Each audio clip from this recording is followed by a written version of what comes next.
Hello tout le monde, je vous retrouve aujourd'hui dans une nouvelle vidéo qui sera un nouveau point lecture. Alors je pense que ce sera le point lecture le plus court de l'histoire de ma chaîne YouTube parce que en fait j'ai que 20 minutes pour filmer. Voilà, et en général les points lecture je mets 1h30 pour les filmer pour vous parler de plus ou moins 8-9 livres. Donc là je sais pas de combien de livres je pourrais vous parler, je vais garder un œil sur l'horloge. Il y a des livres dont je dois vous parler et j'en profite que les éclairages soient là, que je sois plus ou moins habillée correctement pour vous parler de ces livres parce que c'est vrai qu'en ce moment il fait tellement chaud que c'est très difficile de faire une installation, que j'arrive pas à trouver le temps de filmer. Du coup je profite du temps qui me reste juste après avoir filmé un book haul. Je vais commencer cette vidéo en vous parlant d'un thriller vu que j'ai lu La mémoire des morts d'Eric Berg qui nous raconte l'histoire d'une jeune femme qui sort de l'hôpital après avoir eu un accident de voiture et elle se rappelle en fait que son accident de voiture elle l'a eu sur une petite île sur laquelle elle avait passé une partie de son enfance. Elle avait sur cette île des amis. Elle se souvient de certaines choses un petit peu floues en fait. Et du coup ce qu'elle va faire c'est qu'elle va revenir sur les lieux de son accident, sur les lieux aussi de tous ces beaux moments de l'enfance qu'elle a eu. Et elle va se rendre compte que les gens sont un peu spéciaux sur place. Donc ses anciens amis, il y en a qui n'ont pas l'air contents de la voir. Il y en a qui ont l'air visiblement d'avoir envie qu'elle soit morte dans cet accident. Il y en a plusieurs qui ont l'air trop contents de la voir. Je vous en dis pas plus parce que je pense que le résumé c'est vraiment une recherche d'identité, une recherche de passé, une histoire de mémoire en fait, de mémoire perdue parce que c'est vraiment le thème du livre, hein, c'est vraiment cette recherche de mémoire. Je trouve que la couverture est magnifique, ils font des très belles couvertures. Justement l'autre livre d'Eric Berg était justement très très beau, c'était La mémoire des morts que je... Non, La mémoire des morts c'est celui-là Isabelle. C'était la chambre... Bref, la maison des brouillards. J'avais adoré ce livre, hein, ça avait été une de mes meilleures lectures de 2017. Celui-là, je vous l'avoue, je l'ai moins aimé que le premier. C'est vrai qu'au départ, je me suis dit, bah oui, ça reprend un petit peu le même thème que dans l'autre livre avec les brouillards, puisque on est de nouveau sur un passé, on va retrouver des gens qu'elle a rencontrés dans son enfance.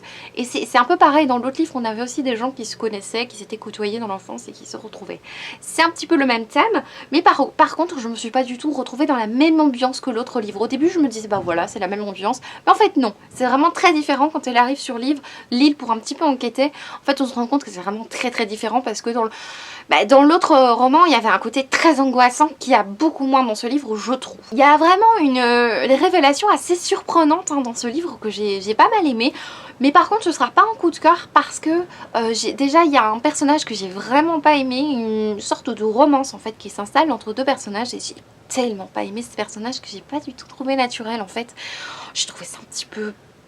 J'aimais pas ce personnage, je le trouvais un petit peu trop parfait. J'ai beaucoup de mal avec le genre de perfection masculine ou féminine qu'on retrouve dans les romans. J'ai eu beaucoup de mal avec ça. J'ai trouvé du coup ce personnage assez fade, hein. Le personnage de Pierre, je l'ai trouvé vraiment fade et ça m'a un peu gâché ma lecture parce qu'il est assez fort présent en fait dans le livre. Mais sinon ça a été une bonne lecture, je l'ai lu assez vite. Mais c'est vrai qu'il est un peu moins agrippant que l'autre roman de Eric Berg. À choisir franchement pour vous faire découvrir un Eric Berg, plutôt lisez l'autre parce que c'est vrai qu'il était un petit peu moins agrippant. Agrippant, est-ce qu'on dit ça? Je ne sais pas. Mais ouais, il est un peu moins page turner peut-être que l'autre. Oui, c'est une bonne lecture, mais ce sera vraiment pas un coup de cœur. Je pense, pour vous faire un peu à l'idée, j'ai mis, je crois, 15/20 pour ce livre parce que c'est... même si tu as une révélation assez surprenante, moi, elle m'a pas fait... Quoi? Parce que je me suis pas forcément attachée au personnage, je me suis pas du tout attachée à l'héroïne, j'en avais un peu rien à faire de ce qui lui arrivait. Donc oui, une bonne lecture mais sans plus. Voilà. C'est bien écrit, c'est Eric Berg, j'ai bien aimé, mais c'est vrai que c'est sans plus.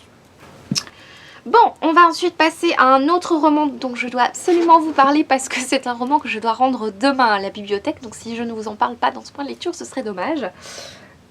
Il s'agit de La Lune est à nous de Cindy Valwiller. Alors je m'excuse si ma mémoire me fait défaut. Après avoir parlé d'un livre sur les trous de mémoire, c'est le comble.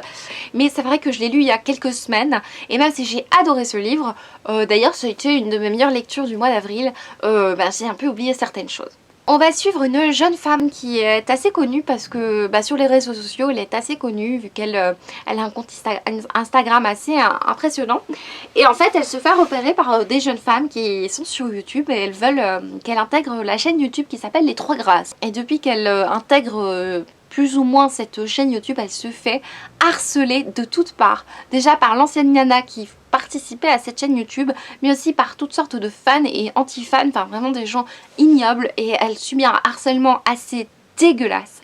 On va suivre également le personnage surnommé Bouboule, qui est pas le gars le mieux dans sa peau, hein, mais qui va se sentir très touché par l'histoire de cette jeune fille et entre autres va s'installer une amitié très très belle.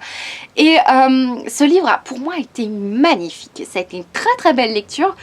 Déjà j'ai découvert la plume de Cindy Valwinter que j'ai beaucoup aimé. Il y a déjà ce côté ah je suis chez moi, parce que Cindy est belge et j'ai ressenti ça en fait. En soi, je me suis pas dit ah oui elle est belge en lisant ce livre, c'est à la fin du livre que je me suis dit mais en fait il y a beaucoup de mots qu'elle utilise, des expressions, des choses, mais en fait c'est chez nous quoi.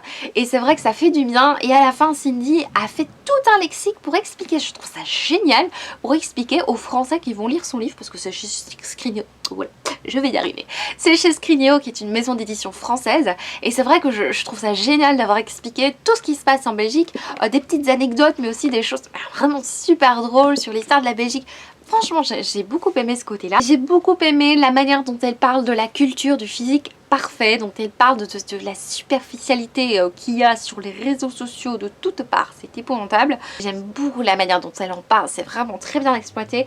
Je trouve qu'il y a énormément de tolérance dans ce livre de la part de certains personnages. C'est pas en soi le harcèlement scolaire, le sujet de base de ce roman, mais tu as quand même un passage où on voit qu'il y a un harcèlement qui se fait à l'école, un harcèlement scolaire, et qui moi m'a donné presque la nausée de par les souvenirs que j'avais de ces moments, en tout cas de ces sentiments, des choses que je ressentais.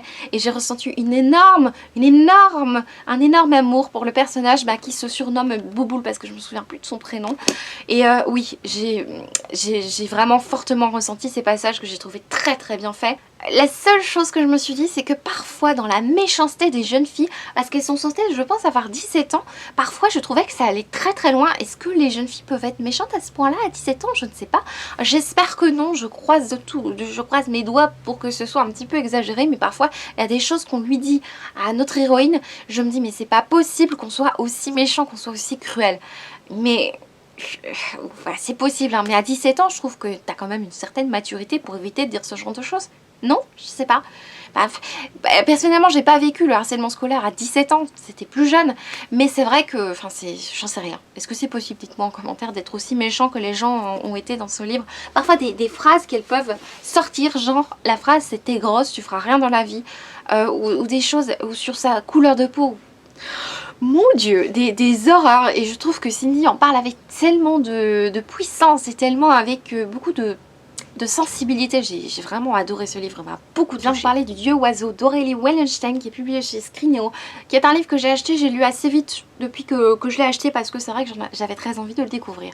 Alors c'est assez difficile à résumer, mais c'est l'histoire d'un jeune garçon qui fait partie d'un royaume dans lequel en fait tous les 10 ans tu as un clan dominant, et tous les 10 ans pour définir le clan dominant tu as une espèce de concours, pas la Hunger Games mais comment dire, un concours pour décider qui gagnera. Donc ce concours, si tu réussis à survivre à la fin de ce concours et que tu es le premier à attraper quelque chose, tu es le gagnant. Et je pense que tu as pas le royaume mais la bande dans laquelle tu fais partie est dominante. Voilà. Je n'y arrive plus. Voilà, j'espère que vous comprendrez. Et donc notre héros en fait, il y a 10 ans, lui il fait partie des perdants, donc il a vu sa famille se faire massacrer par le clan dominant. Il est devenu l'esclave de Torok pendant 10 ans. 10 ans Torok le traîne en tant qu'esclave, lui fait subir des humiliations les pires les unes que les autres, et en fait tous les 10 ans n'importe qui peut participer à cette espèce de compétition. Et donc qu'est-ce qu'il veut faire Faolan? Oui, Faolan, il veut participer à cette espèce de bataille pour se venger de Torok. Et donc, dans ce livre, on va découvrir Faolan la veille, en tout cas, de cette fameuse bataille, de cette fameuse compétition pour affronter Torok. Dans ce roman, on va suivre le personnage de Faolan pendant tout le livre. Il n'y a pas d'interruption. Je pensais que ce sera un livre plus complet au niveau de la fantaisie, dans le sens plus complet. C'est pas du tout péjoratif, c'est dans le sens avec beaucoup plus d'histoire à gauche, à droite. En fait, pas du tout. On va suivre Faolan du début à la fin, sans interruption, toujours lui. Voilà, moi ça me pose aucun problème. Et Faolan, c'est un personnage complètement brisé, comme vous vous en doutez, parce que sa famille a été massacrée, parce que pendant 10 ans, il subit des choses horribles. C'est un livre dans lequel la psychologie du personnage est extrêmement importante et très très fouillée. Pour moi, c'est plus qu'un livre de fantasy, c'est un livre psycho-fantasy, j'en sais rien. Je trouve qu'il y a un très bon rythme malgré le fait qu'on suive qu'un seul personnage dans une action, même s'il y a beaucoup d'actions.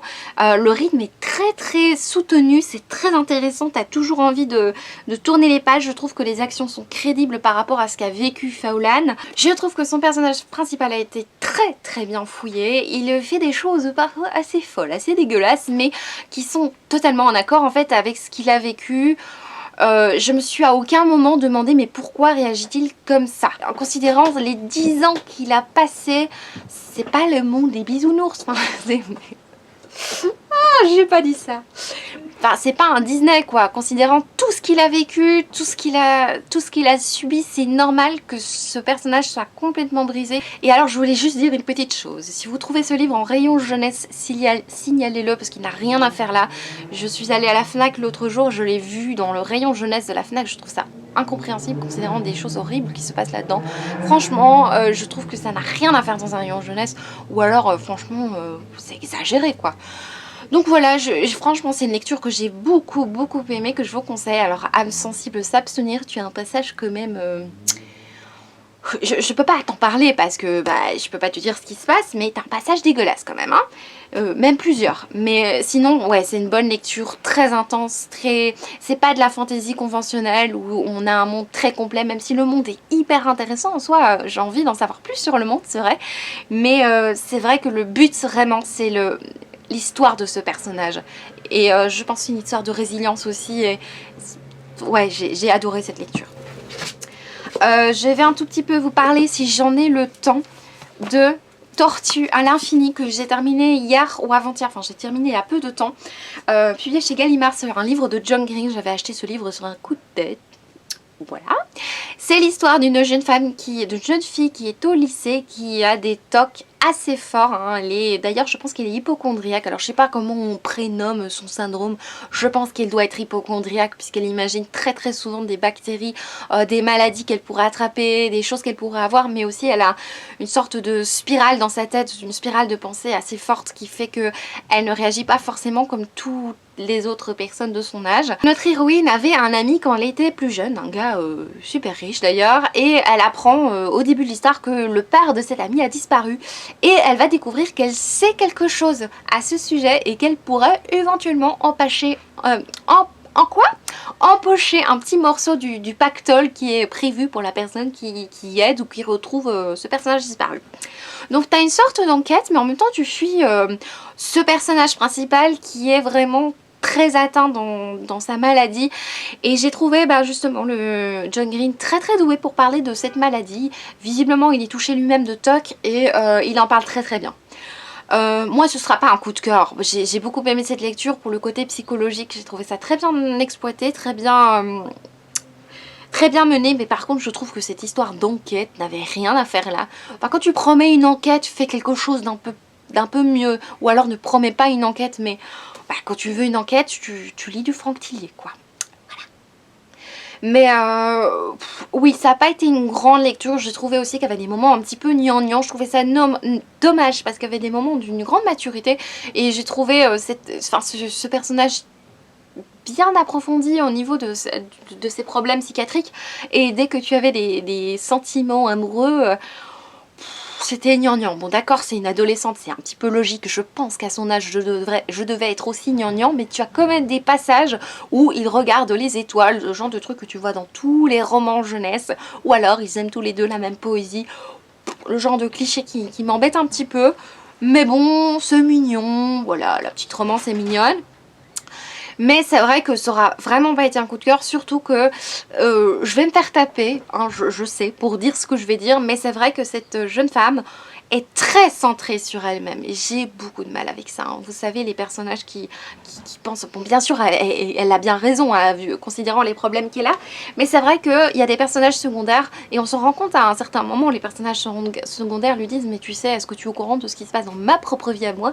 Parce qu'elle est tellement dans sa spirale, ce que je peux tout à fait comprendre, mais j'ai beaucoup de mal en fait avec le côté très égocentré de certains personnages qu'on peut rencontrer. Autant ici c'est excusable par son côté psychologique, mais c'est vrai que c'est un truc que je retrouve aussi dans d'autres livres de romans jeunesse, avec des personnages principaux très égocentrés, qui ne pensent qu'à eux, qui ne s'intéressent pas à leurs meilleurs amis, ou alors c'est l'histoire qui fait que on a l'impression que tout tourne autour d'eux et que ces personnages n'en ont rien à faire de leurs meilleurs amis. Et que c'est toujours hein, comment vas-tu, mais tu ne demandes pas à l'autre comment tu vas. Enfin vous voyez, et j'ai un petit peu du mal avec ça dans la littérature et dans la vie, n'est-ce pas? Du coup ce côté là moi un petit peu dérangé, mais peut-être moins que dans d'autres livres parce que c'est un petit peu excusable considérant sa maladie. Mais c'est vrai qu'au bout d'un moment j'avais envie d'en savoir plus moi sur les autres personnages qui avaient aussi un passé, t'as envie d'en savoir plus. Et comme on n'en savait pas plus sur Davis par exemple, je trouvais ce personnage très cliché parce qu'on n'en sait pas grand chose sur lui à part ce qu'il écrit sur son blog. C'est très gnangnan. Oui. Bon, j'aimerais bien, à son âge, franchement, j'aurais aimé qu'un mec écrive ça sur un blog et enfin, voilà, j'aurais kiffé. Mais je trouve ça très cliché quand même. Bref. Voilà, c'est une bonne lecture, c'était agréable, il y avait une très belle psychologie de personnage, très bien exploitée au niveau de ce côté psychiatrique, mais c'est vrai que le reste m'a un petit peu moins plu, mais ça se lit tout seul, hein, ça se dévore. Hein. Franchement c'est sympa. J'espère que je me suis bien exprimée sur le livre, j'espère que c'était clair. Et je vais terminer cette vidéo en vous parlant de Tia Deselfai. Pareil, c'est un livre que j'ai lu il y a quand même assez peu de temps, mais pourtant j'ai pas un énorme souvenir. Donc on va suivre le personnage de Tia, qui est la fille de Niatus, qui est, il a un nom assez spécial, hein, faut le dire, qui est la fille donc de Niatus, qui est un général qui se fait, pas trucider, mais qui se fait poignarder au début du roman. On va suivre donc cette jeune fille, Tia, qui est une oracle, et les oracles sont un petit peu interdits dans ce royaume. Quand tu es une oracle, tu es poursuivie par les prêtres, considérée comme une sorcière, tout ça. Du coup, elle est cachée par son père, en fait. Son père la cache dans un endroit pour vraiment qu'elle soit pas prise. Qu'elle soit prise par personne. Et en tant qu'oracle, en fait, elle a des flashs sur le passé, sur le futur, elle a des flashs, elle voit des choses. Et elle voit que son père, du coup, il a été blessé, mais elle voit que son père est toujours en vie. Et du coup, elle va faire une enquête pour essayer de comprendre en fait des visions qu'elle a. Elle va avoir une vision de son père dans un village et du coup, elle va vouloir se rendre dans ce village. Sur le chemin, elle va rencontrer un jeune homme blessé qui est un maquilleur, j'ai trouvé ça assez original, qui est un maquilleur et qui se fait poursuivre par différents personnages et qui est blessé et elle va le sauver. Ils vont rencontrer d'autres personnages sur la route et pour elle c'est cette quête d'aller dans ce village pour découvrir qu'est-ce qui se passe dans sa tête, de cette vision qu'elle a eue vis-à-vis de son père. On découvre un monde assez intéressant avec des personnages intéressants. J'ai notamment beaucoup aimé le personnage de Sylvanus, mini Sylvain, un truc comme ça, petit arbre, très mignon. Il y a des personnages que j'ai beaucoup aimés. Personnellement, ça n'aura pas été un coup de cœur. Alors, je m'attendais à vraiment beaucoup aimer ce livre, je m'attendais à adorer en fait. Et du coup, j'étais un peu déçue parce que j'ai trouvé ça un tout petit peu mollasson en fait. Et j'ai trouvé ça dommage. J'ai trouvé aussi la relation entre Enoch et Tia un petit peu pas dérangeante, mais un petit peu déjà vu et ça m'a embêtée. En fait, dès que j'ai vu ce personnage, je me suis dit ok, je sais ce qui va se passer. Et il y a beaucoup de choses qui sont assez prévisibles.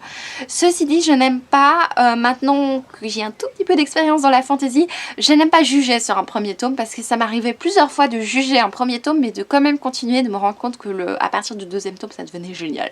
Ça m'est arrivé plusieurs fois. Du coup, je pense que je vais continuer. Mais c'est vrai que j'ai trouvé ça un tout petit peu mou. Il m'a manqué quelque chose. Et même s'il y a beaucoup de choses qui m'ont plu, personnellement, j'ai pas complètement accroché à la plume de Selfie. J'en ai entendu tellement du bien, en fait, que oui, c'est bien écrit, mais j'ai pas été prise, en fait, par quelque chose. J'ai pas été émue par sa plume. Du coup, je trouve ça un petit peu dommage, mais je sais qu'elle a écrit d'autres livres qui sont plus connus, qui ont été écrits plus récemment aussi, et un auteur évolue, ce qui est tout à fait normal. Et donc, je vais découvrir le tome 2 de cette saga, et visiblement le tome 3 est une uchronie, je trouve ça absolument génial. Je trouve qu'il y a de très bonnes idées dans cette saga, mais c'est vrai qu'il m'a manqué un tout petit quelque chose là... Ouais, un petit peu de peps, un petit peu de rythme. Donc voilà, j'espère de tout cœur que cette vidéo vous aura plu. Je vous retrouve bientôt pour une prochaine vidéo qui sera, je ne sais pas encore laquelle, mais je vous retrouve bientôt, je vous promets. Ciao!